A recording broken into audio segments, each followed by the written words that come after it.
Hello, everyone. Thanks for being with us today. I am Danielle Duran-Barron, and I'll be your moderator for this session, Advocacy, Diversity, and Inclusion. I'm also the incoming Vice Chair of ASAE Government Relations and Advocacy Professionals Advisory Council, which is a volunteer leadership group for ASAE's community of nearly 2,000 association government relations and advocacy professionals. During these days of remote work and COVID, our council has been putting on a series of virtual learning opportunities focusing on improving the effectiveness of association government relations professionals and associations government relations activities. So I'm glad that you're here with us today, and I hope you can join us for a couple of other events that we're hosting over the next few weeks as well. In a moment, I will introduce you to our panelists, but we wanted to start off by saying that given what we have seen in the last few months with COVID, and certainly in the last few days, we believe more than ever that this conversation needs to happen. And we hope that conversations like this one are happening all over the country so that we can affect change and make an impact, which is what advocacy is about. We're very fortunate to have here with us today 3 incredibly experienced association executives and advocacy experts who share their perspectives on how to bring diversity, inclusion, and equity to your advocacy strategy. So it's my pleasure to introduce you to Stefanie Reeves, who's the Executive Director at the Maryland Psychological Society. Earlier in her career, Stefanie held advocacy and government relations positions at the American Psychological Association and the American Speech, Language, and Hearing Association. Stefanie is a DELP Scholar, member of the ASAE Board of Directors, and a new Fellow of ASAE. Stefanie has a bachelor's degree in psychology from George Washington University and a master's in government from the Johns Hopkins University. With us today, we also have, thank you for joining us, Stefanie. We also have Carmen Elliott. Carmen is the Vice President of Payment Policy for the American Physical Therapy Association. She serves as a member of the leadership team and provides strategic direction in the association advocacy efforts in promoting optimal coverage for consumers and payment policies of insurance payers and health programs for physical therapy services. In addition, Carmen is the staff lead on APTA's diversity, equity, and inclusion efforts. She's a member of ASAE and the American College of Healthcare Executives. She currently serves as the chair of ASAE's Healthcare Community Advisory Committee. She holds a bachelor's degree in biology and master's of science degree in healthcare management. Carmen was selected as an ASAE Diversity Executive Leadership Program, a DELP Scholar, for the class of 2016 and 18, and received her Certified Association Executive Credential in 2018. We also have David Lusk, who is here with us today. David is the founder of Key Advocacy and has over 20 years of experience in advocacy space. Key Advocacy specializes in providing advocacy training and developing nationwide grassroots and grassroots programs.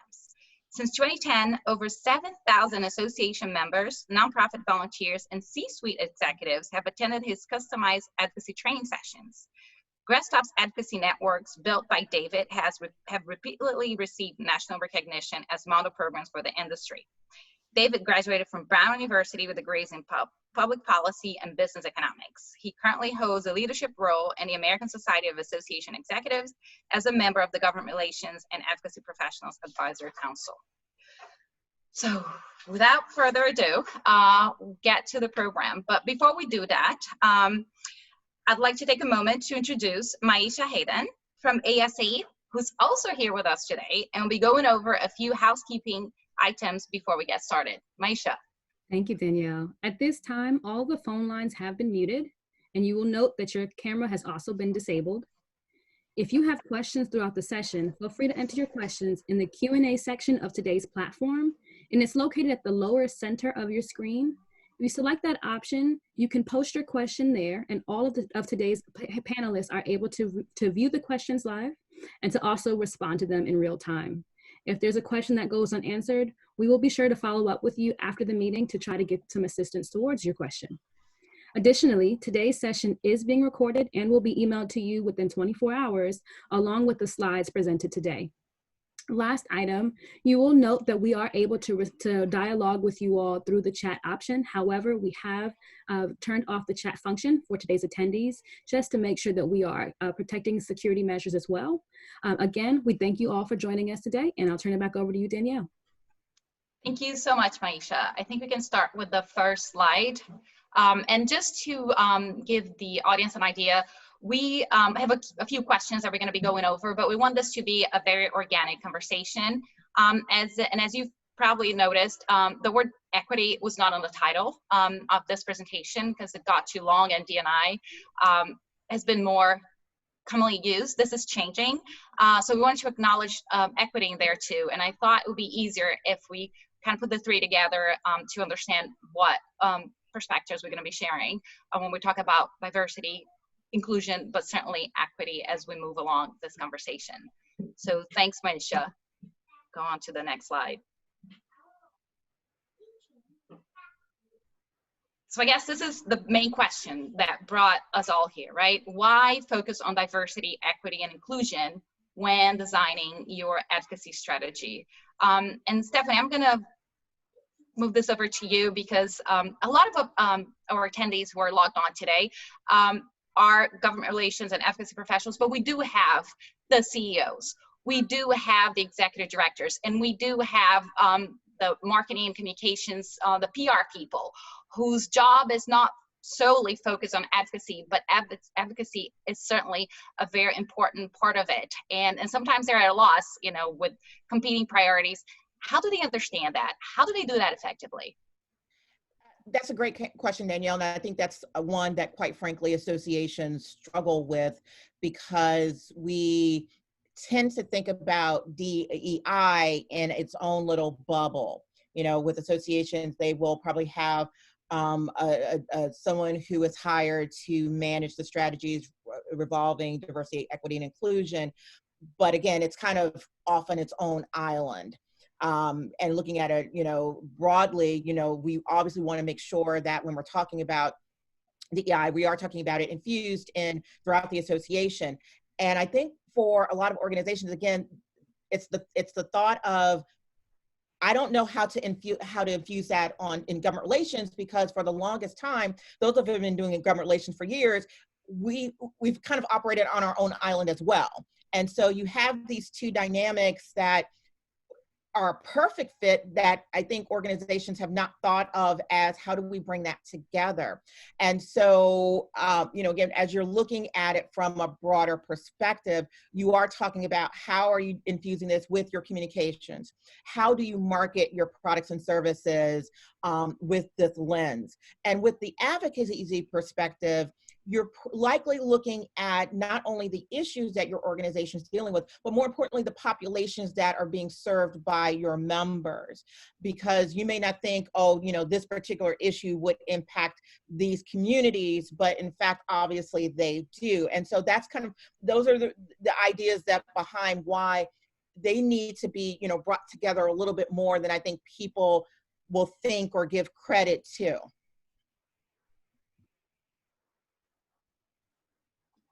Sure. David, you've worked with those organizations. What are some of the pitfalls when they're designing their advocacy strategies that they might overlook or they might fall into? Great question. One of the things I think that becomes a problem is we tend to go to the members, to the audience that is most vocal or that comes to us, rather than understanding that oftentimes those are going to be members with their own agenda for some reason. And we have to make certain that we're getting that diversity of opinion, that diversity of perspective, because it just makes everything that we're trying to do so much more well-rounded. And it's also the right thing to do. I mean, sometimes I think that we always try to find justifications for doing things. And the biggest thing is it's right to have everyone have as much of a voice as possible. Most of my career has been dedicated somehow in some fashion to giving those who maybe don't normally have a voice either an opportunity to, you know, reach out to legislators or have a stronger voice, which is what my advocacy training is all about. So we want to be as well-rounded as possible. It just, and it likens me to the analogy I always use of the choir. If there's a choir of just sopranos or tenors, that music doesn't resonate as well. It's not as easily heard as when we have a full choir with baritones and altos, and the more robust that is, you don't even need a microphone to be heard, right? So. Sure. Carmen, what are some of your insights? What have you experienced in your role with APTA, also with the ASAE throughout your career? Thanks, Danny. Yeah, I really wanted to kind of piggyback on what Stephanie said earlier about as our communities and organizations become more diverse, our advocacy efforts really need to reflect that too. And that way our team members, technically, when they go and communicate with different segments of society, they can authentically communicate because, again, they are able to speak the language, they are able to empathize. So I think it's really important that we keep in mind that as our communities and our organizations become a lot more diverse, that our advocacy efforts need to reflect that as well.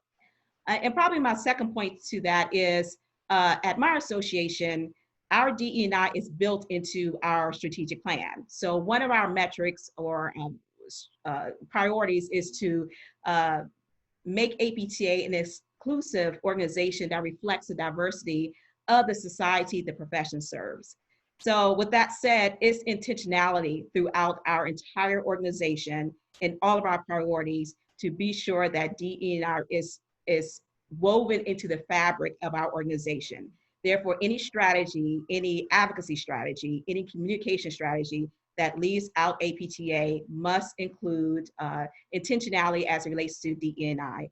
So I will say that one thing to really consider throughout your organizations, just be sure that DE&I, again, similar to what David and Stephanie said, it's just not in one area, right? It needs to be woven throughout the fabric of your organization, and that could start with around your strategic plan and what metrics you are using to measure. Yeah, thanks, Carmen, which is great because that leads us to the very next question, with, some of the, and Maisha, if you can advance the slide. So, we talked about how what are some of the benefits that this, we talked about the choir, we talked about, representing the society that's now diverse. What other benefits can diversity, equity, and inclusion bring to your advocacy efforts?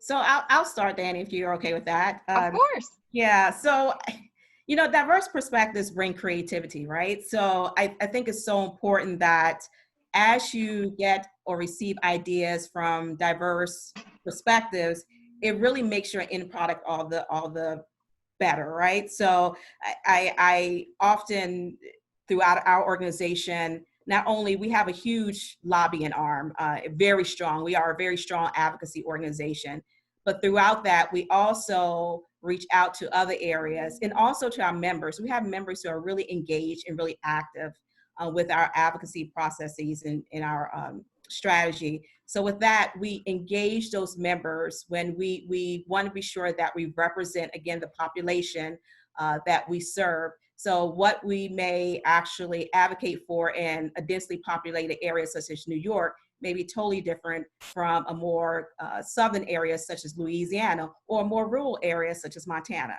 So that's when we get our membership involved, and we find that that's when we have those diverse perspectives. It actually allows what we're trying to make an impact on or our end product even better, because it really creates creativity, it brings innovation and what we're trying to impact. Sure, thank you, thank you. Dave, Stephanie, any words of wisdom? Funny. No, it's actually piggyback on Carmen's point, and actually going back to also what David said. I love the analogy about the choir and having these single voices, are okay, but when you blend them, they're all great. And that benefit is, again, will make your advocacy efforts stronger, because as Carmen pointed out, you have a particular issue and it may, have a different impact in a New York City than it would in, New York, than Ohio, than, California. And having, if you're a nationwide organization, having an understanding what those impacts are will only make your advocacy stronger. Again, those of us who have been doing this work, one thing we always hear is, well, I'm not hearing from your folks that this issue is important, so why should we care? But if I can go back and say, well, my members in California feel this way about this issue, and then my, it affects, my members in Florida this way, that is such a strong message. And again, I think it also shows the importance of why we have to look at these issues from multiple lenses. You know, you can have a healthcare issue, for example, where, you know, there's a financial benefit to it. But in other areas, it may not be the financial benefit, it may be the access. And those are stronger, powerful arguments that sometimes I think gets left off the table when we have these conversations about advocacy. And so that's where D&I can really make a strong impact, is, you know, bringing more of those voices to the table and saying, this is how this particular issue is going to impact this wide swath of people from across the country. Maybe it may look different for some people, but it's still, this is why this issue is important. And if I could chime in on that too, in support of what Stefanie's talking about, you know, what's the end game in advocacy? It's to appeal to the lawmakers and persuade them. We may have one Congress, we may have one state legislature. You know, Stefanie talked about New York City. The way people view the world, the way people live their lives in New York City is very different than those in upstate New York, even within the same state.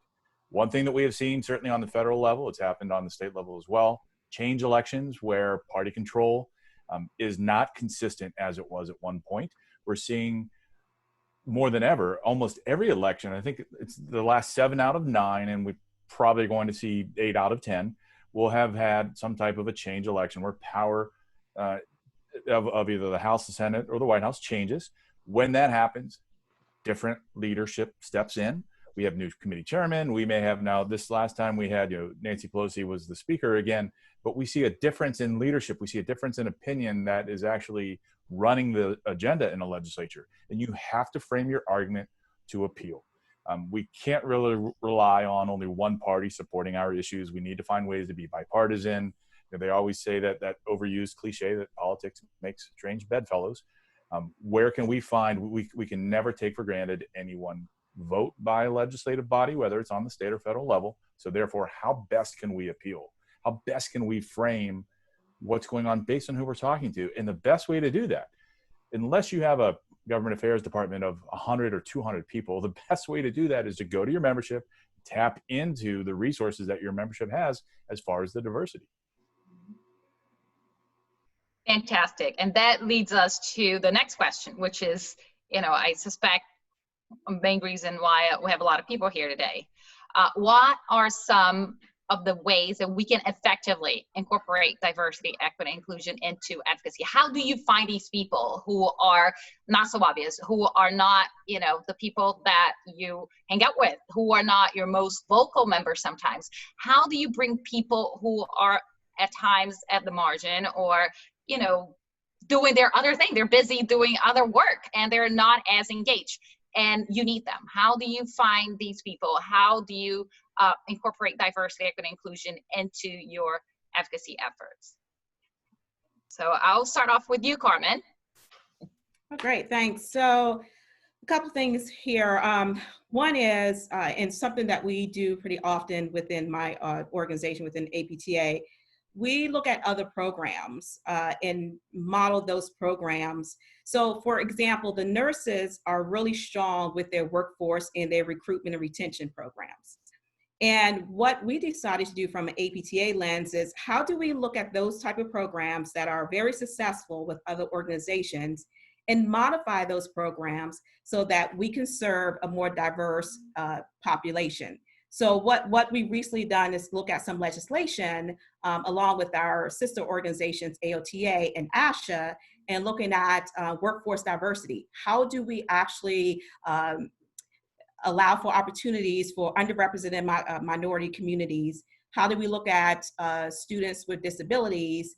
How do we look at those with socioeconomic status or in rural areas also, and get them more involved so that we can have, again, reflect the population that we serve. So we looked at other programs that are very successful out there, and then we mirror those programs, and then we modify them so that we do make a bigger impact as it relates to DE&I. And there are so many other programs that you can actually mimic. Veterans Affairs, another example of a great platform, and how they're able to spread their tentacles out there and include others more into their programs, Department of Defense. So that's what we've basically done. you don't want to reinvent the wheel. If it's already out there, really good programs that already exist, how do you take those programs and then make them more inclusive? And that's what we have been very intentional in doing. And then not only that, how do we utilize our members at the state level to help us with these programs too? For example, another thing that we did, the Office of Minority Health with the Health and Human Services, they actually allow for April is their healthy month, right? So they want people to go out and walk. And we actually partnered with them for the state of Louisiana, partner with our state chapter in Louisiana, got our members involved, and then we really engaged those with sedentary lifestyles to get out and walk, to change their eating habits, to look at things differently through a different lens. And that's how our physical therapists got involved at the state level. So what we do is just look at programs that are already out there, that already exist, but how do you modify those programs so that now you're being a lot more inclusive of, again, the society, community that you're currently serving? Sure. We have a question for the audience here, which is really an interesting one. What diversity, aside from ethnic, gender, should we be considering? That's the question that pops up. Stefanie, you want to take that on? Sure. There's a large number of other categories that I think always isn't top of mind when we think about diversity, equity, and inclusion. I know for my organization, we represent psychologists who are based or licensed in the state of Maryland. One of our big issues, which probably would be surprising for people in this area, would be geographic. Our office is located central Maryland, so we get quite a few people in that area, and then also in the DC suburbs, Montgomery County and such. But we have very few members who are out in the mountains of Western Maryland, very few on the Eastern Shore. And so that's been a struggle for us in terms of geographic, because the challenges that my psychologists in Bethesda, Maryland face are vastly different from the ones who are in Ocean City, vastly different. And so geographic is definitely one that I think a lot of people, particularly those of us in the States, I think that's one that we really struggle with. I think we also, as far as individuals with disabilities, how do we engage with them with our advocacy efforts, making sure that if there are accommodations that need to be made, for example, when you're having your advocacy presentation, if you know you need interpretation services, that shouldn't be a second afterthought. That should be something that is included as you are doing, as you are developing your advocacy strategy, as you're developing your platform. What are the accommodations when we are making visits to, whether it's to Capitol Hill or to our state offices? How do we make sure that these populations are served by it? Because if we're really truly talking about diversity, equity, inclusion, we can't have a narrow view. We have to have a broad-based view of it. And really, it's also going and engaging with your members on, where are the gaps? Where are we doing well in some areas, but not so well with others? And so there are many in different areas where I think we can do it beyond diversity and gender that we really need to highlight and work on as we're also thinking about advocacy. But going to your point, Danielle, the question about the benefits and how do we bring in more, bring in this type of diversity in our advocacy efforts. The one thing I do and hope that associations take from this presentation is that there's a lot of issues that our organizations are dealing with, even right now as we speak, a lot of particularly social justice issues. Don't just engage these populations on the social justice pieces. It's important, yes, but the wide range of issues your organization deals with should include the wide range of your members, not just when you're dealing with social justice issues. And I think that's really important, because what you don't want to establish is that we only need to bring people in on certain issues. We don't, an association, we don't serve any of our members that way when we're thinking like that. And so when you're thinking about your entire advocacy efforts, the way David has talked about, the way Carmen has talked about it, and looking at it from a broad D&I perspective, we're also talking about those issues. And social justice is great, and there are people who will engage on that. But when you have tax issues, when you have issues of, education and infrastructure, you better also bring those folks in along as well, because that's going to impact them too. Yeah, and thanks a lot for your thoughts, Stephanie, on, you know, like the challenges. And I was thinking about you, David. You work with a lot of different organizations, right? So when we're talking about DEI, you know, diversity, inclusion, and metrics, would they vary, right? So Stephanie's state association, geography is a big deal. You're talking to a national, and maybe they serve a specific, their members are mostly in, you know, one specific category or situation. So would that be tailored to that specific association, that strategy or the metrics that you're looking at wouldn't necessarily be the same ones that another association that has a completely different membership would be using? You know, there can definitely be nuances within the specifics that might be different from a state group to a national group. Overall, most of it's the same thing. When you're looking at being inclusive, if we're trying to involve our membership, our audience, our stakeholders in a capital visit day, whether that's in Washington, D.C., whether that's in Annapolis, whether that's in Albany, there are some who may not, for one reason or another. Sometimes it's physical limitations. Sometimes it could be economic limitations, are not able to attend and be involved. Rather than leaving them on the outside looking in, let's find other ways that we can involve them, perhaps virtually, at the same time that we're having a Hill Day. What can we have going on back home in the district among someone who, for a number of reasons, can't participate in our Capitol Hill Visit Day? Looking at skill sets. There are some, as I've worked with advocate programs, there are some professions, for instance, when I was working with the Alzheimer's Association and we had teachers, talk about someone who doesn't have an issue with speaking publicly, who can take a complex issue and break it down for someone who is not an issue expert. A teacher is a perfect role for public speaking. There are some who maybe are going to be better writers than publicly speaking.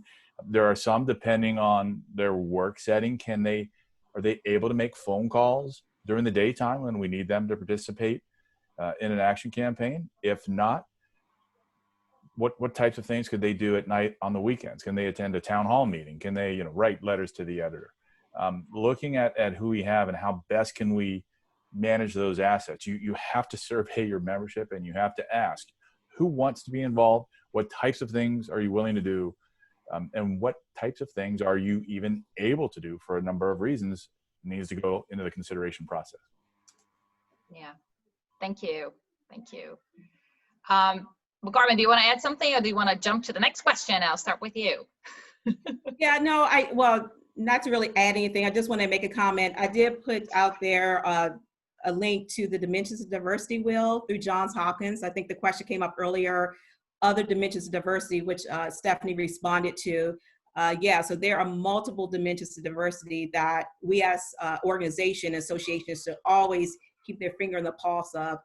Racial, ethnic, diversity, of course, because it's easier to qualify that, right? So typically when we reach out to membership base, that's a question that's on our membership questionnaire, right? But other dimensions are very hard to capture. But again, we have to keep that in mind when we, throughout our advocacy efforts. There are multiple dimensions of diversity, and how do we also get our membership at the grassroots level involved with the different dimensions? Yeah. Thank you. And now I'm going to go to the next slide. So if you can advance, Maisha, that'd be great. So, you know, we know that sometimes there's a lot of good intentions and then things go not as planned. You know, for maintaining a diverse and inclusive advocacy effort. I think you kind of started alluding to that, Stefanie, when you said, don't go to the same people with social justice issues only. Use them to the extent of their knowledge, to the extent of the expertise. What are the other things that sometimes we have the best of intentions and we end up, you know, in addition to pigeonholing people, but not doing quite right, or, you know, not really maximizing that impact that it could have? Yeah, and I think it kind of goes to one of the questions that we saw that we've received in terms of have we, you know, have there been surveying of members about why they don't participate? And I think that's probably definitely one of the challenges that organizations have faced. I think there hasn't been probably a lot of surveying that have been done to figure out why they're not as engaged as we could be. I think anecdotally, we can probably say there's probably been a lot of historical context with organizations and not fully engaging them with the not fully engaging other populations in the membership. And that obviously, can lead to, well, I'm not valued, I'm not welcome, so why should I get involved in these campaigns that you're asking me to do? So I think that's one of the things. I think, again, it kind of goes back to what I said about engaging people at only at certain points. I think that's probably one of the biggest challenges at organizations that we struggle and face with, in that we only go to certain segments when there are these big, weighty issues that our associations are dealing with, and we're not going to the entire membership, because again, their perspective on this might be something that you're not thinking of automatically. You're only thinking of, again, the most, sometimes, the loudest people who usually get their issues and their, particular motivations move through. I think the other challenge, another pitfall that we need to be careful of is, once we are engaging, are we continuing the engagement, regardless of what that issue is? And if you want your organization and you want your members to be involved with your advocacy efforts, you need to make sure that they are getting all of the benefits of your advocacy program. And so if you're bringing people in, again, for only specific issues, you're going to lose them when you're asking them to pull something else. So that engagement has to be consistent.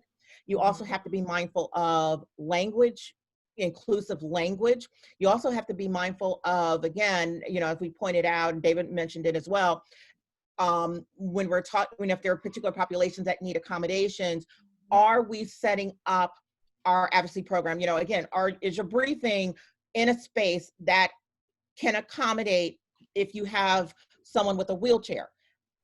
Again, something that I think a lot of people unfortunately don't keep on top of mind, but that we always should keep on top of mind whenever we're putting together any program with our organization. And so those are some of the things that I think as associations, we need to be a little bit more mindful of, we need to be more careful of, we need to think about inclusive language when we are pulling together our advocacy efforts. And don't hesitate and be afraid to go back to populations within your membership and asking those tough questions and being prepared to hear those tough answers of why they don't engage. And I think it's important to the part of being heard.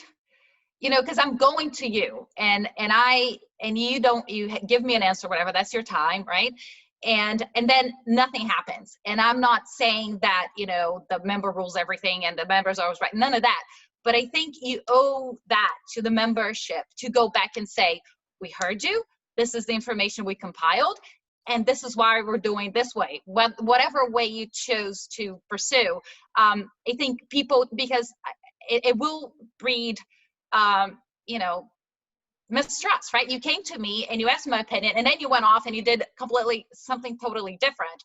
You may have very good reasons that I'm not aware of, but if you don't come back to me and say, hey, Danielle, Paul, whatever, or the whole membership, right?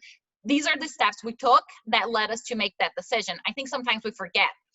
It's a two-way street, right? You came here, I gave you my input, and then you went off and totally disregarded it. And that is, I guess it will undo all the progress, all the work you've been done, just to engage that person. Just that one bad experience, could be enough to alienate somebody. You also mentioned, have they been heard? Have we offered members different mechanisms for how we hear from them, for how we're understanding what they're concerned about? Is it just an online survey?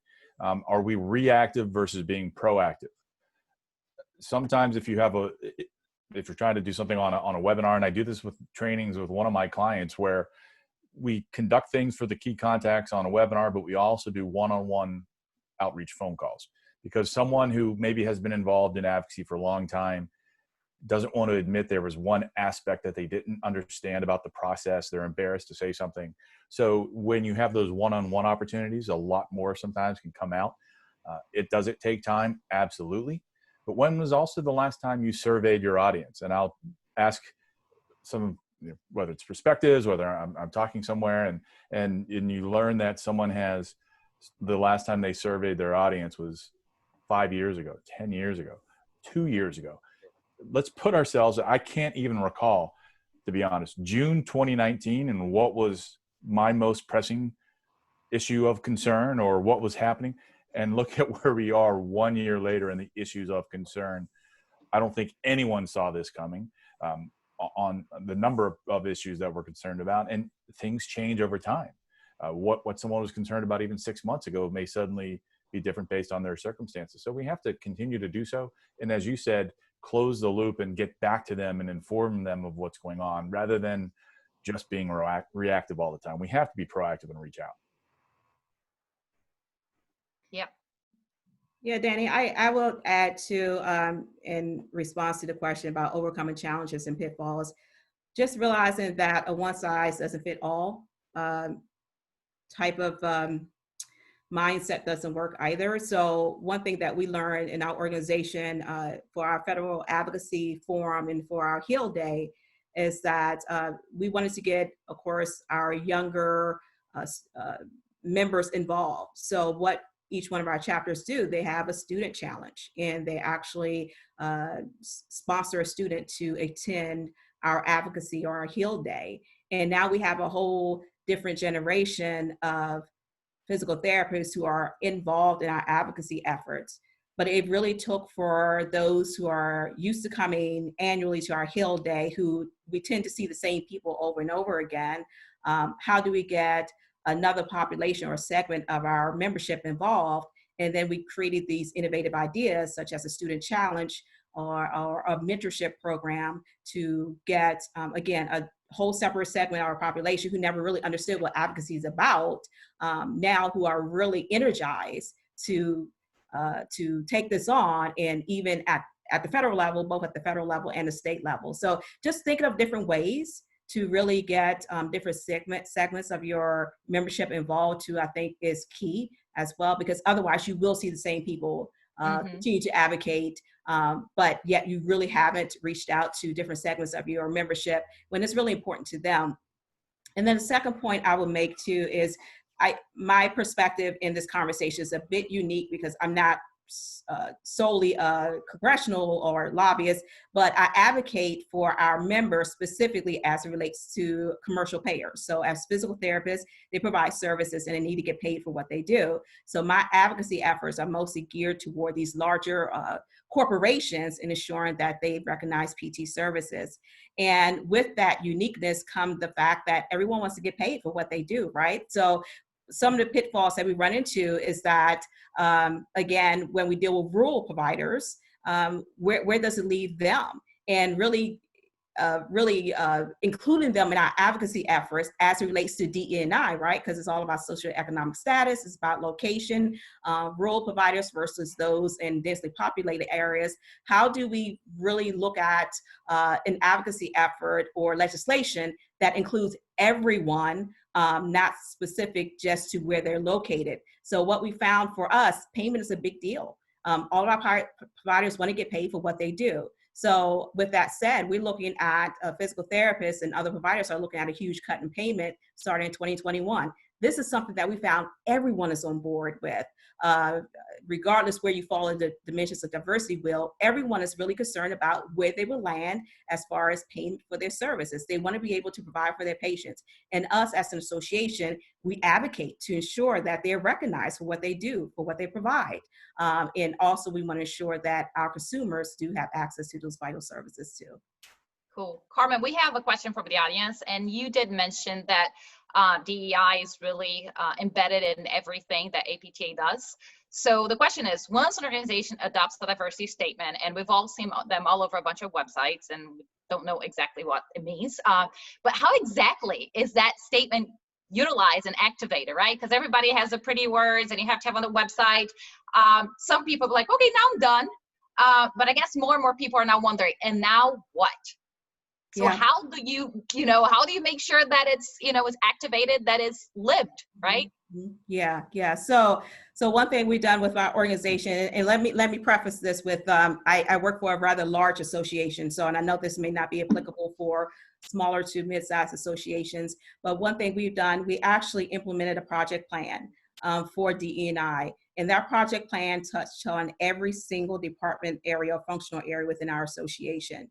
And each area has a metric that they have identified as it relates to DE&I. So for example, our governance structure, their metric is to increase diversity within our leadership within APTA. So our board of directors, our chapter leadership, that's one of their metrics. Our student recruitment area, we are measuring how many student recruitment activities we are involved in and trying to ensure that we get a diverse pool of applicants to apply for physical therapy school.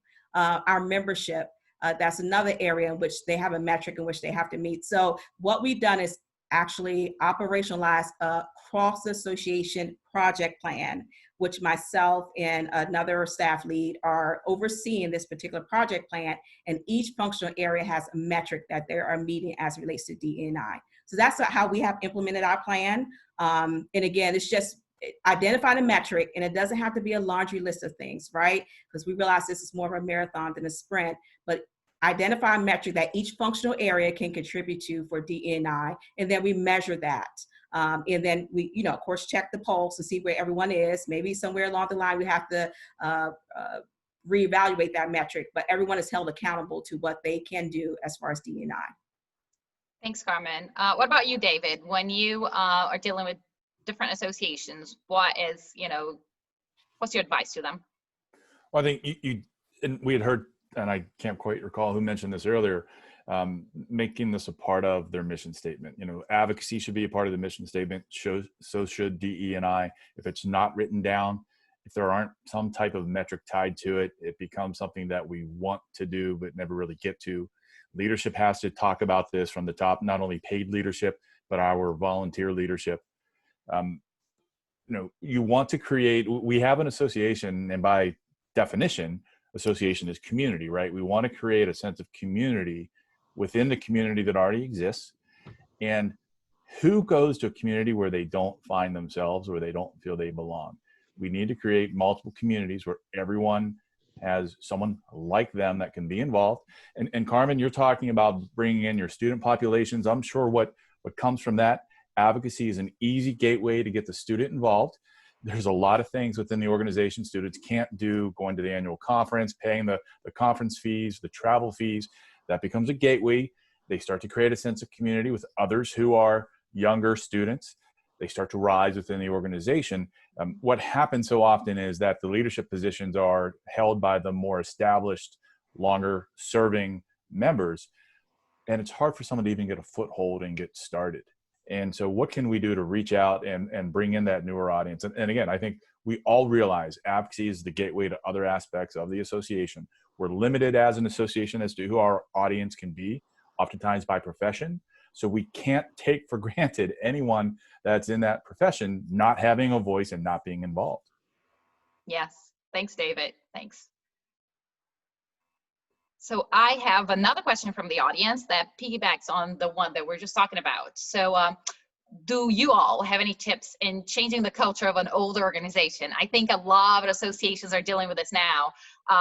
This organization, Kelly's organization, just celebrated its 60th anniversary, and the average age of membership is over 65. Leadership now realizes there is a need for change with diversity and inclusion, but there seems to be a tug of war in getting everyone convinced. I'll start off by saying, I'll pass the ball to you. I think social justice, whatever, these are all very good reasons, but I've seen the most successful arguments when you talk about business, right? Do you want this association to be in existence in the next 5, 10, 15, 20 years? Because if you do, then you ought to look into this, because the world's changing. Dave, you alluded to the newer generations. Not only do they look a little different, they think very differently. And I don't know if they're going to be waiting as patiently as previous generations have to have a voice in the organization. And I think if you don't do something now, if you don't engage with them now, by the time you get around to it, that ship might have been sailed. So I don't want to sound super alarmist, but I think it is a business viability issue. And I'll pass it on to you, Stefanie, because I'm sure you're dealing with that too. Yeah, no, first of all, completely agree with the business viability piece. I mean, really, if you do want your organization to survive, you cannot ignore this issue any longer. And I think saying this today probably has much more impact than I think it probably will ever have. To that point, and to the question, my organization's just a little over 60 years old. And just to give you perspective on what it will take. I started MPA in 2015. I'm coming up on 5 years. When I started, the board was looking at putting out a statement on something. And we had probably no short than 4 different board discussions on it because people did not understand why we needed to put a statement out, why we need to get involved, why we need to. That's not our point. That's not why we exist, blah, blah, blah, blah. And those were hard conversations. And people learned a lot about themselves and the fact that their experience are probably vastly different from other people's experience. And so one point in this is be prepared to have that hard conversation about the fact that your members are experiencing things very differently.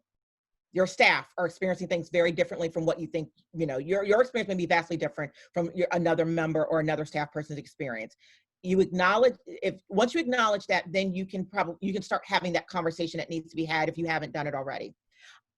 In 5 years' time, statements are now, it's not even like an afterthought. Like even with current event and what's going on right now, our board was like, we're putting out a statement. They worked all weekend, and we probably, once I finish this call, will be posting our statement, which is excellent. And it's excellent in the sense that it really, I mean, if you just take just in that 5 years time, the experience and what they're putting out it's just vastly different. And so there's a lot of education. There's a lot on one-on-one. With David, same thing. There are times when I have to do one-on-ones with people, and sometimes those one-on-ones are, well, why is this? And having to have those hard conversations with people individually as well as collectively that will lead us to this effort. And one thing we find wrapping this back around to the point that Danielle made about the business viability, we've had members who have contacted us since we started putting out statements to say, this is why I maintain my membership. Because this organization cares about me, not only as a psychologist, but as a person and the community and my family. Even if I was a psychologist, I can trust that this organization cares about my well-being. And so from the business perspective, from your membership perspective, those are very powerful arguments. And I know that it's not easy for a lot of organizations to engage. I know it isn't, particularly if you have a long history. But it's really important that those conversations have to happen. And don't hesitate that it's going to take it may take a long time. It's probably going to. You're going to always have to be doing some education, and you're going to get some pushback. I think be prepared for all of those points. And if it's your organization's desire to really, truly represent your membership and the profession that they serve and the populations that your members serve, you need to start having these conversations if you haven't already. No, thank you. Thank you. Danny, can I add something Of there course. too? Yes. Yeah, so one of the pillars within APTA, one of the pillars in our strat plan is stewardship. And really with stewardship, that's about fostering long-term sustainability of the physical therapy profession. And that's where our intentionality comes in, right? So if we're talking about fostering long-term sustainability of the profession, that requires, and going back to your question again about how we have the 65 and over and how do we get others engaged, if that is really built in, again, woven into the fabric of your organization, whether it's your strat plan, whether it's your mission. I know our mission is to build a community of the physical therapy profession to improve the health of society. So if that's really embedded into who you are as an association, as an organization, then you need to be very intentional on ensuring that you meet those pillars. So with that said, with our stewardship, when we want to foster long-term sustainability, that's one of being to make us an inclusive organization. Another piece is how do we get, again, the younger generation involved? And that comes where we do sponsor them for advocacy days. That comes where we challenge our board of directors to get a member, every member get a member. So that's another way that we also want to ensure the viability of our organization. So really creating these challenges so that people get involved. It helps build up energy. It can foster that stewardship of your organization, of your profession that you're representing, is another piece of that is something to keep in mind. So really asking, again, to Stefanie's point, asking those tough questions, if we really want to be held to or accountable to our pillars through our strat plan, through our mission, then what are we doing to preserve and foster long-term sustainability of our organization? Sure. Thank you. David, I have one for you because I think goes with this one too. I have a question from Terry. Do you think allowing members to create special interest groups may be a way for them to feel included about their very specific challenges and issues? And that actually was, I had seen her question, and I could sort of tie into what Carmen was talking about too, that absolutely you want member-driven opportunities. Carmen's talking about, including others. I look at one of the volunteer groups that I've worked with that's a little bit on the older side. And when it comes time for events and why aren't people attending the events? Why aren't people, and I ask them, where are you going to invite them? Are you putting something in a newsletter? There's a lot of people who don't focus on email anymore. We've even had this conversation with the Grad Pack about when we're trying to get people to come to our events where we were just posting things on the government affairs listserv. Well, what about people who are at a AMC, an association management company? What about going to their specific interest group? We have to put things on LinkedIn because there's a segment of our population that may only look at events on LinkedIn or on Facebook. As an organization, how would we understand the need to change if we're only doing it ourselves? If we're only doing it as the employees, organizations by design are resistant to change. The more that you can involve members, isn't that what, back in the 1980s, they used to talk about total quality control, and it was going to the front lines and understanding their perspectives rather than what we think the problems are. Are we going to where they are to find them, to ask them, to involve them? How do you do that without having member peer-driven opportunities? And I see this with one of my clients in particular that are surgeons, and we're trying to involve them with things during the daytime. 9 times out of 10, they're getting out of surgery at 7 o'clock at night, 8 o'clock at night. We have 9 o'clock, 9:30 webinars. But we also know, because they're surgeons listen to other surgeons. So we're often more successful anytime we have an ask of any kind in having a peer ask a peer. So, sure. Whether that's recruitment, whether that's attending an event, whether that's writing this letter, doesn't that sort of translate to a number of different facets of an association? Yep. And I have the next question, and it ties on an audience question too. So, Amisha, if you can advance to the next slide. When the three of us were talking about this, this idea, one of the concepts that you brought up, Stefanie, said, how can we go beyond the obvious when working with congressional caucuses? You alluded that, the social issues, go beyond that. We have a question from the audience. Any tips on how to execute on advocacy without going to politics? How can you go to different caucuses? How do you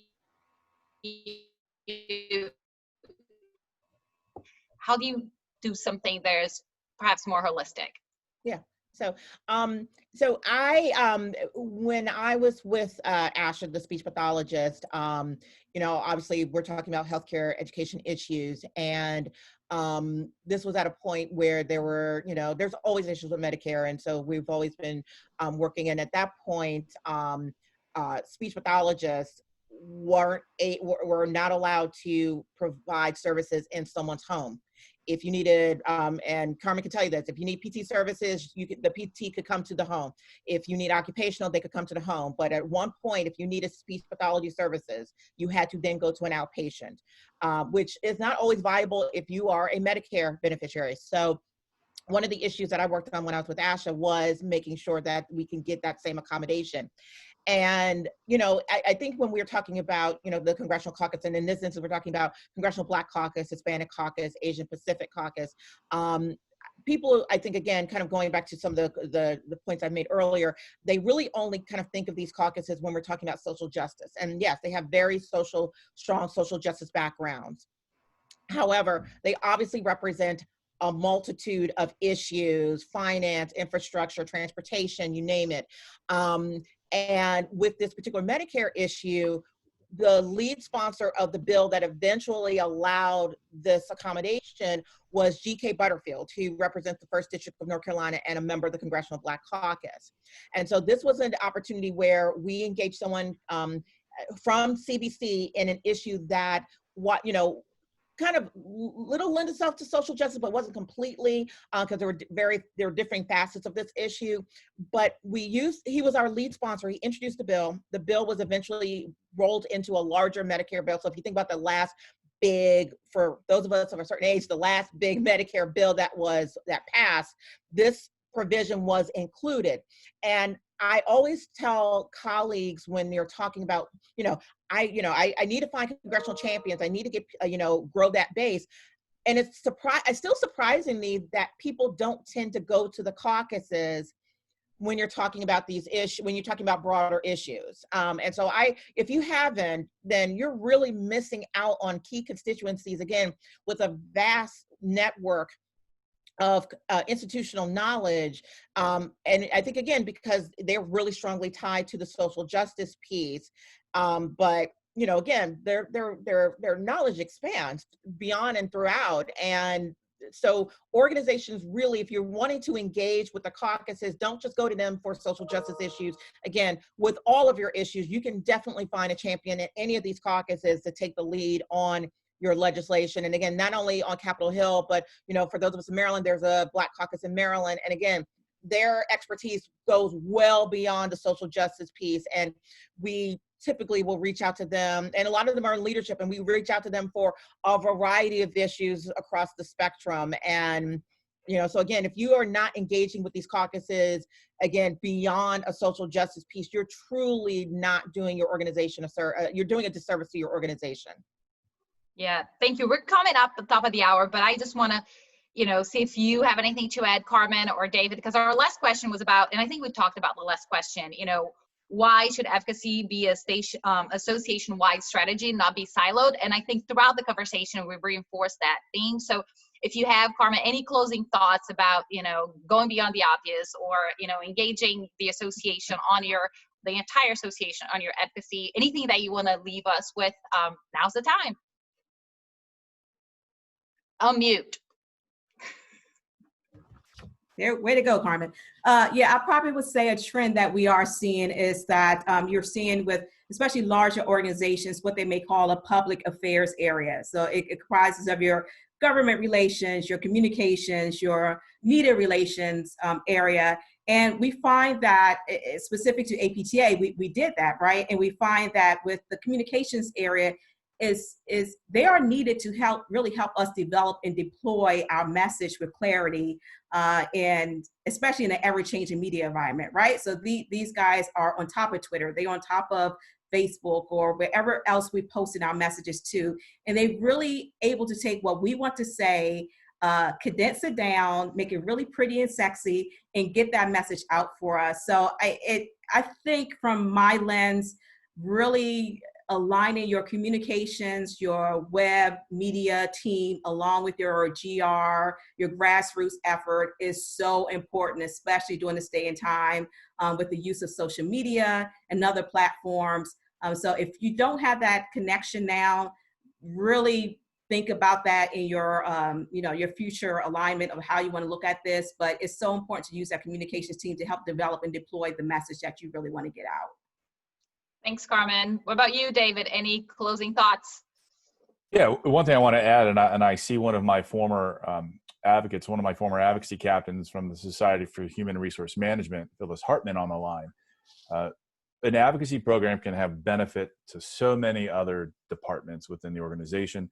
And as Carmen had noted, in two other aspects, programming and conferences. When we looked at the numbers at SHRM and who was involved, first of all, in the the government affairs email list, we'll call it to begin with. They renewed at a higher rate than the average member.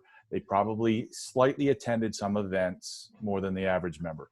When we looked at those who were in our key contact program, our advanced advocacy program, ambassador program, however you want to refer to that, there was a 100% renewal rate, except for one person who passed on, and I couldn't get him to retain his membership since he had died. Bigger issues there. But they were attending more events. They were attending the conferences. They were using the certification programs that SHRM had. It's that community within the community.